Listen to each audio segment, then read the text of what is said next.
So welcome to Living in the Path, an education program taught by Lama Zopa Rinpoche. And today we're going to be talking about emptiness. Emptiness is perhaps the most difficult subject to understand, but it's also the most important.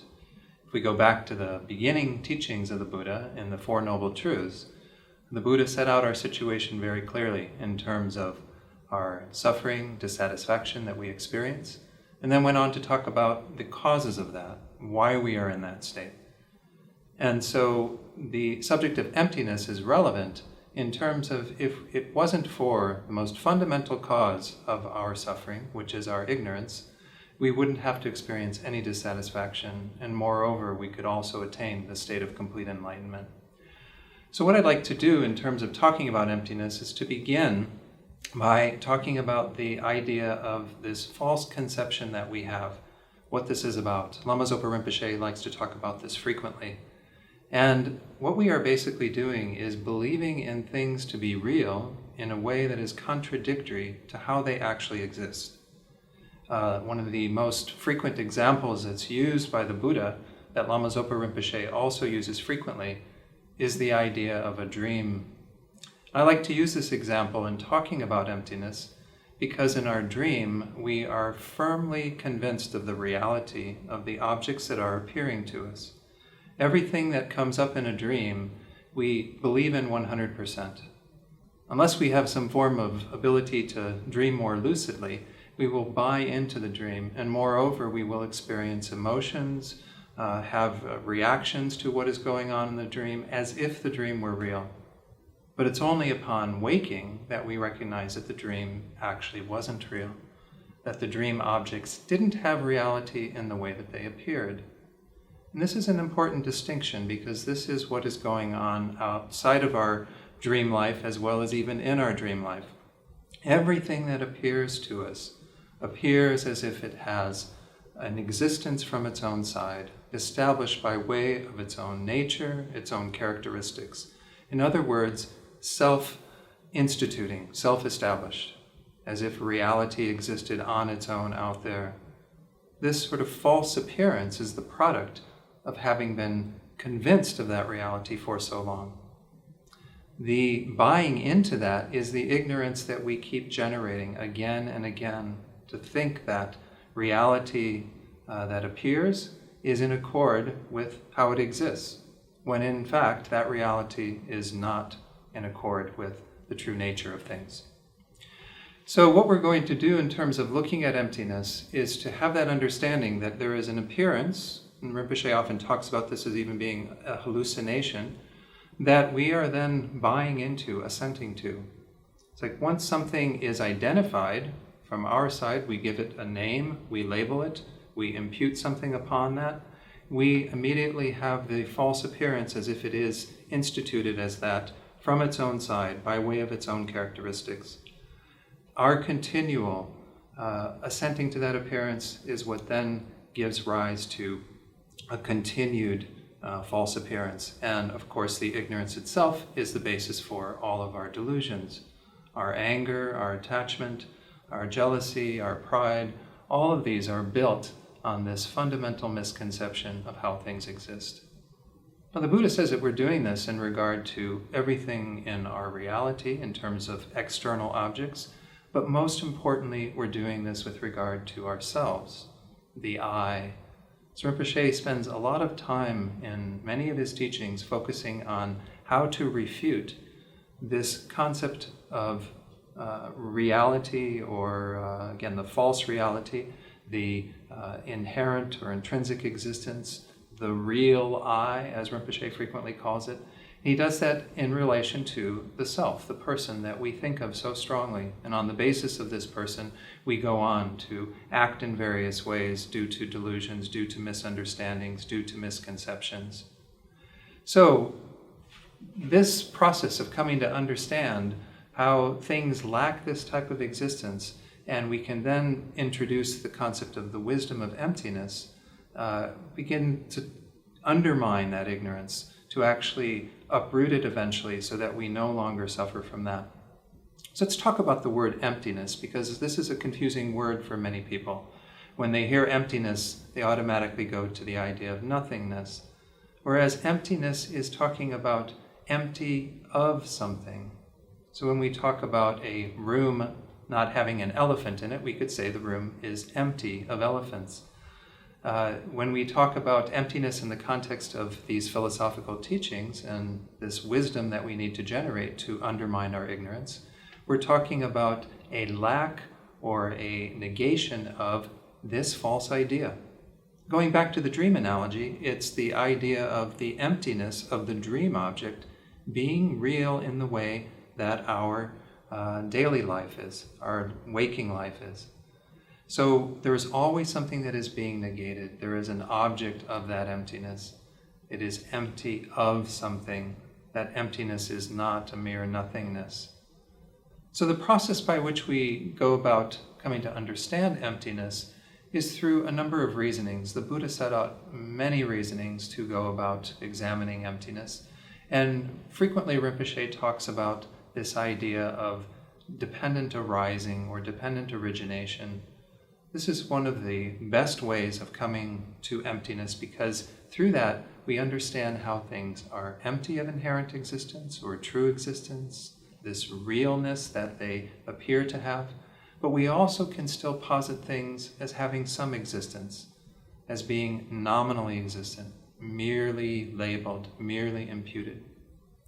So what I'd like to do to explain this is to go to the three levels of dependent arising, dependent origination, because they're all a part of coming to understand that things can't possibly exist in the way that we mistakenly believe they do. So the very first one is understanding that things exist in dependence upon causes and conditions. So everything that arises through these factors, in other words, everything that is produced, that is caused, has a variety of things that contribute to it. In fact, we could say there are an infinite number of things that contribute to the arising of that phenomenon. So, for example, an apple will arise from the whole causes and conditions that led to that apple being produced on a tree. And we know that there's the tree itself, which came from another apple seed. All of the things that moistened that apple seed nurtured it so that it could eventually grow into the full tree. All of the rain, all of the nutrients, everything that contributed to that apple that you have, that is a product of all of those varieties of causes and conditions.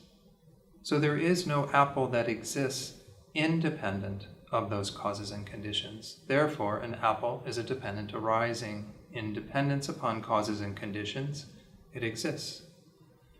The second level of dependent arising is a little more subtle, and this refers to the fact that, taking that apple again, that apple is also dependent upon its parts. So we can see that there's the stem of the apple, there's the core of the apple, there's the skin of the apple, the flesh of the apple. There are many parts to that apple, and we can say that an apple does not exist independent of those parts. The third level, the most subtle level of understanding dependent arising, is where we take that idea of the parts and the whole, and we come to understand that what we call a whole, in other words, the whole apple on the basis of those parts of an apple, that whole apple is really just a designation, is merely labeled. On the basis of those parts of an apple, which we're going to call here the basis of labeling or the basis of designation, we then conceptualize apple. We give it that label. And that idea or term, designation of apple, is the only way that apple exists. On the basis of those parts, we then give it that name. So when we come to understand the existence of the apple through this lens of dependent arising, we see that it cannot exist independent of its causes and conditions, independent of its parts, and in the end, independent of the labeling mind, the conceptual mind that gives it that designation of apple. We might use as an example to elucidate this, that the fact that that apple, it appears so concretely to be apple from its own side to all of us as human beings, but to a worm, it would not exist as apple. It would exist as perhaps a home for a number of months while it makes its way through the apple. It would be still seen as food, but it's going to have a very different concept of apple. It's not going to think of apple in the way that we think of apple.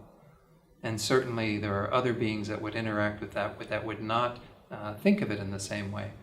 Apple is how we think of it and relate to those parts, that basis of designation. But it has no appleness from its own side. So this is an understanding of emptiness through the lens of dependent arising. What we have to do then is to come back and relate that to the I, to the self, to the person. And here we come to understand that we too are dependent arisings. We too are, in the end, in the subtlemost way, dependent upon mere designation, dependent upon labeling this collection of stuff, this mind and body, as I, thinking of it as I. And once we think of it as I, of course we don't stop there. If it was merely designated, merely labeled, then we would be just fine. However, we go on, once more, as I mentioned earlier, we have that false appearance then. It seems that there is a real I here.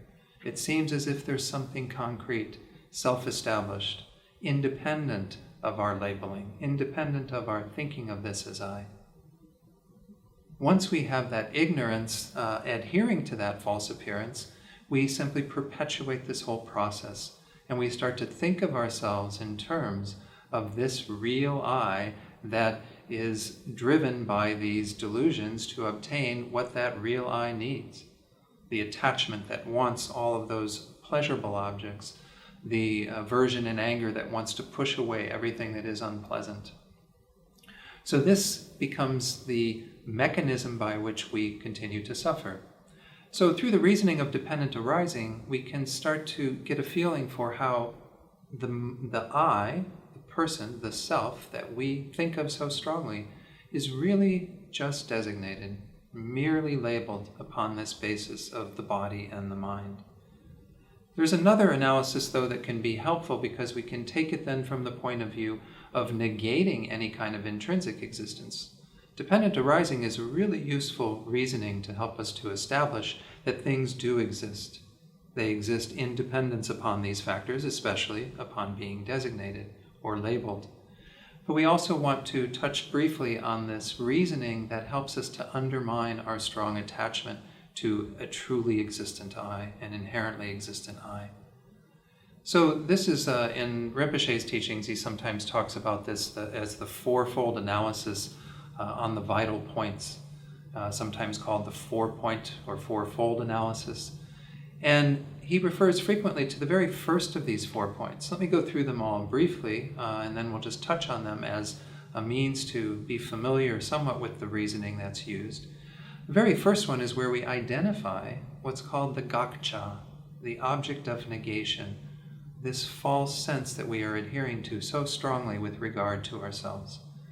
The second point is determining the possibilities, where that false I, if it actually existed in truth, where it could possibly be found. Because the idea of it being existent in that way means that it is something that can be located, something that can be identified. Because this strong sense of it existing from its own side means it has some true referent, something that it is referring to that must exist in fact, that must be valid. So in that second step, we determine the possibilities, and we find that the possibilities are 2. And then we go on in the third and the fourth step to look at each of those 2 possibilities. So let's start with the first step, and then I'll give a little more information on the others. The first step is the most important. This is why Rinpoche emphasizes this so much. If we don't identify the gakcha, the object of negation, very clearly, we will end up either negating too much or we won't negate enough. And this is where we fall perhaps into these extremes. Frequently the teachings talk about 2 extremes, falling into the extreme of still holding on to some sense of the I as being real, or all phenomena as being real in the way that they falsely appear. We call this sort of an extreme view of an eternalism. And then we have on the other side the extreme view of a nihilism, where we go too far. We negate even the existence of the mere I, or phenomena as merely imputed. And this is where we fall into the extreme of negating existence entirely. So in regard to this gakcha, this object of negation, it's important to find the middle way. This is why this final view of the Buddha is described as the middle way.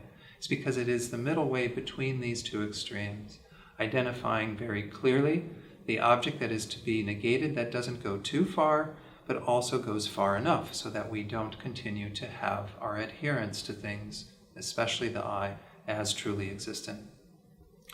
So Rinpoche talks frequently about this gakcha, and as I've already mentioned, he talks about this as being, in regard to the self, the real I. And he says that this is how we all of us, as long as we have not yet generated that wisdom that sees that selflessness or emptiness, that lack of that real I, we continue to adhere to this so strongly.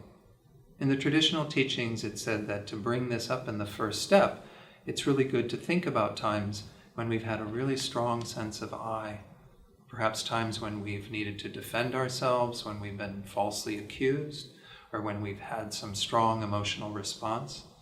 We do that not to re-experience that moment, but to feel the strong sense of I that arose at that time. When we begin to get a feeling of it in that strong dimension, it becomes clear even at a subtler level how we are constantly buying into a sense of reality, a sense of a real I, a real me who is here doing all the various things throughout my day. And then, of course, on the basis of that, all of the delusions being generated. But identifying that object of negation, they say, once we get that, the other steps are much, much easier. But if we don't get that quite correctly, then the other steps, of course, are not going to hit the target because we haven't determined, exactly what we're looking for. So this is why Rinpoche spends a lot of time in his teachings helping us to identify this gakcha, this object of negation. Having done that, as I mentioned earlier, we then go on to the second step. And the second step, as I said, is to identify then the possibilities. If that I does exist in that real, concrete, independent way, where will we find it? It feels so real at those times we recall when we feel ourselves threatened, we feel ourselves, being falsely accused and so on. It feels as if there's something even perhaps here at the very center of our chest. If we begin to examine the possibilities for that as existing in that kind of concrete way, we find that there are really only two. One would be together with this stuff that we tend to identify so strongly as the I, that we feel so concretely exists as the I, which would be basically our mind and our body. In the Buddha's teachings, he delineates 5 aggregates, but in essence we can say these boil down to 2, our mental experience and our physical experience. So that's one possibility, that we could locate it somewhere on this collection of stuff. The other possibility would be somewhere else. Now, this isn't a very likely possibility because we don't have the sense that we're somewhere other than together with this mind and body. But we have to eliminate that possibility as well. So the second step is determining that we only have these 2 possibilities.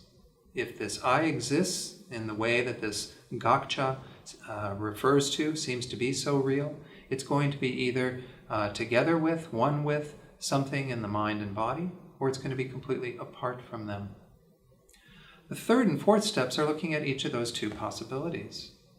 And in the third step, when we begin to analyze through reasoning, we can see that we have a strong sense of the I, that real I, as being unitary.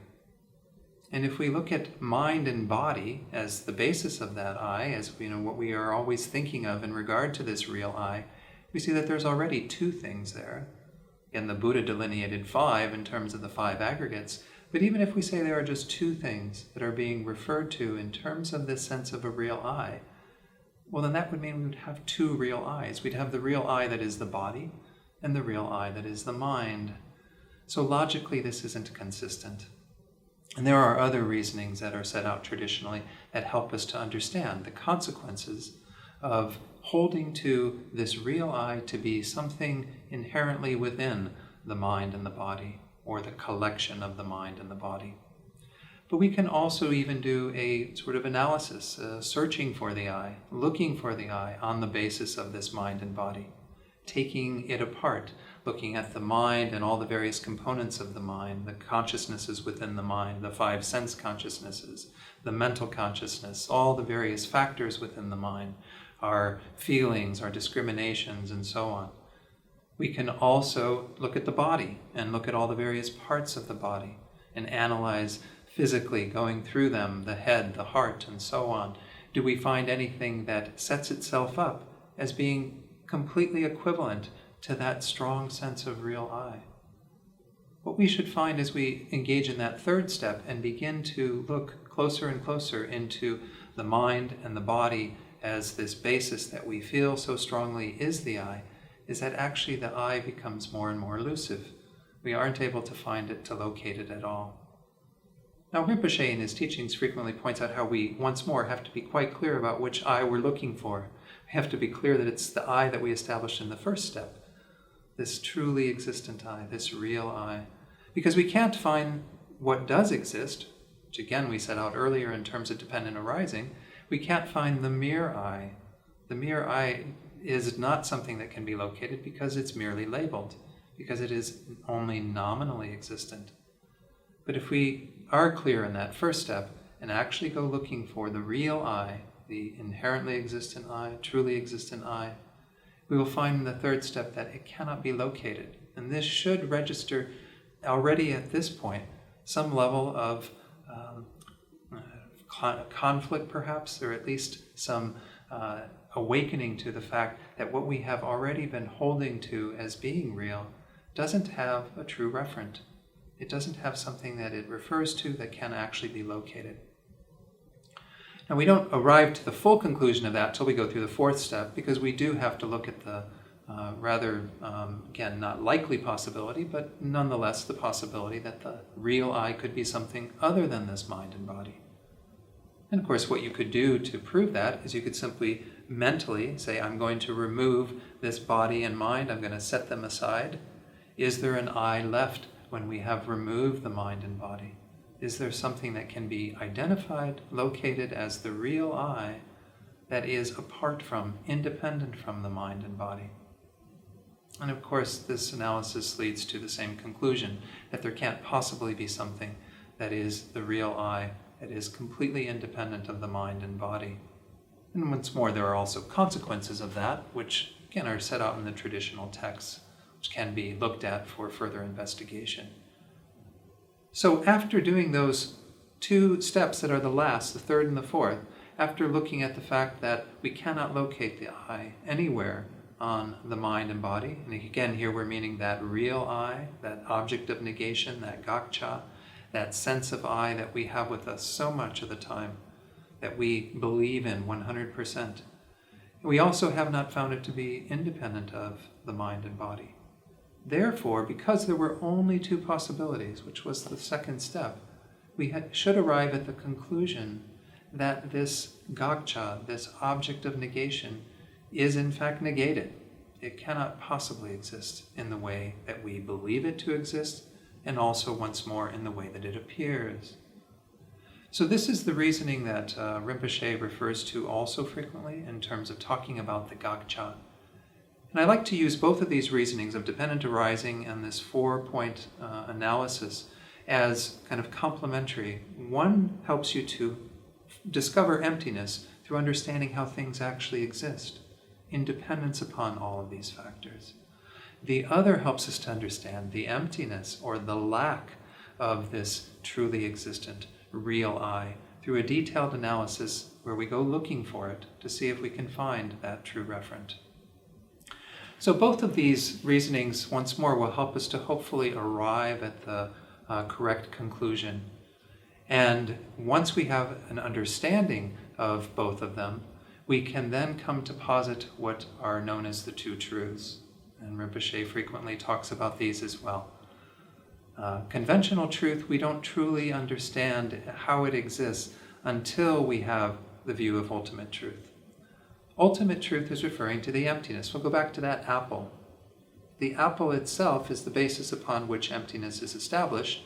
The emptiness of that apple is its ultimate truth, meaning that when we investigate ultimately to see the reality of that apple, we find that it doesn't have any reality from its own side. It cannot exist truly or independently. Then when we have that understanding of its emptiness, we can come back to understand that then how does the apple exist? Because the apple is there. How does it exist is only through our designation, only through putting a label on that collection of parts that we call an apple. And in this way we come to understand conventional truth. So conventional truth is the truth that can be understand in terms of how it actually exists only once we have an understanding of emptiness. Because usually the way we refer to conventional truths, like that apple, is to think of them as real, as truly existent. And it's our adherence, once more, to all of these phenomena, and particularly ourselves as being real, that causes all of our problems and difficulties. So these are some of the main points in regard to emptiness that are important to understand. The Buddha taught emptiness in a variety of ways, many different philosophical systems. The 4 tenets or schools of Buddhist philosophical thought have different ways of approaching selflessness, emptiness. The final view that we are trying to discern and to understand is the consequence middle way school. And this is where Rinpoche frequently is making a distinction between that viewpoint and all of these other philosophical systems. So once more, to understand that in the end, we do have to arrive at that final view, that most correct view, in order to undermine this ignorance. So in closing, I'd like to say a few things in terms of just recommending that you try to cultivate, through your study and investigation, the 3 wisdoms. The 3 wisdoms are taught in the Lamrim because they're a very important way to approach these teachings, particularly in regard to emptiness. The first is the wisdom through listening and hearing, and particularly to listen to the teachings of great masters on emptiness, such as His Holiness the Dalai Lama and Kyabje Zopa Rinpoche, to approach many of these other teachers who have developed a much deeper understanding than I have. When you begin to listen to their teachings and start to investigate them, you start moving into the second wisdom, the wisdom that arises through contemplation, through investigation, through reflection. And this is what we're doing as even part of our meditation at the level that we're at. Most of us just doing some form of analytical meditation on emptiness are engaging in that second level of wisdom, refining our understanding that we gained through listening by contemplating these teachings in meditation. But the final wisdom that we have to eventually arrive at is the wisdom that is called that arisen from meditation, meaning that we have to develop an even deeper concentration, an even deeper focus that will allow us to penetrate into emptiness, into the nature of reality. So I would encourage you to continue your investigation and study of emptiness, to certainly benefit from Lama Zopa Rinpoche's teachings in this series, and also to do your own investigation by referring to those great masters in the Gelugpa tradition that have expounded upon this consequence middle way school view of emptiness, and in that way obtain that realization, be able to remove all the causes of your own suffering, and moreover, to remove all of the causes that keep you unenlightened, keep you incapable of helping others to see that same truth.